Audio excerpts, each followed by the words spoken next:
Sveiki, su jumis sveikinasi neįtikėtini faktai.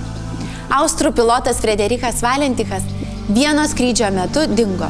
Vėliau jo niekas niekada nesurado. 1978 m. spalio 21 d. Valentichas skrydžio metu Melburno skrydžių centrui pranešė, kad jį seka neatpažintas orlaivis. Dispečeriai atsakė, kad tuo metu regione neskraido jokie orlaiviai. Valentichas informavo, jog mato didžiulį neatpažintą orlaivį, iš kurios sklinda 4 ryškios šviesos. Jis nesugebėjo apibūdinti, kokio tipo orlaivis jį seka, tačiau sakė, kad orlaivis skrenda maždaug 300 metrų virš jo. Vėliau pilotas sakė, kad iš orlaivio sklindančios šviesos yra žalios spalvos, o pats orlaivis turi blizgų paviršių. Galiausiai Valentichas pranešė, kad lėktuvo variklis pradėjo gesti. Valentichas dar spėjo pasakyti, kad jį sekantis objektas vis dėlto nėra orlaivis.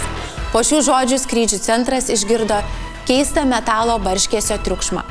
Vėliau ryšys nutrūko. Netrukus buvo paskelbta Valenticho paieška. Didžiulės pajėgos apieškojo 1600 kvadratinių kilometrų plotą. Tačiau po 4 dienų paieška nutraukta neaptikus nei paties piloto, nei jokių lėktuvo nuolaužų. Vėliau incidentą tyrė Australijos transporto departamentas, kuris taip ir nesugebėjo nustatyti lėktuvo ir jo piloto dingimo priežasčių. Tik pateikė prielaidą, jog Valentichas žuvo. Praėjus 5 metams po incidento vandenyne buvo rastas lėktuvo variklio apsauginis dangtis. Buvo nustatyta, kad variklio apsaugos detalė galimai priklausė lėktuvui, kurį pilotavo Valentichas. Nors iki tol tokių atvejų nebuvo pasitaikę, tyrimo išvadose teigiama, kad dangtelio atsiskyrimas nuo lėktuvo įmanomas. Ačiū žiūrėjusiems!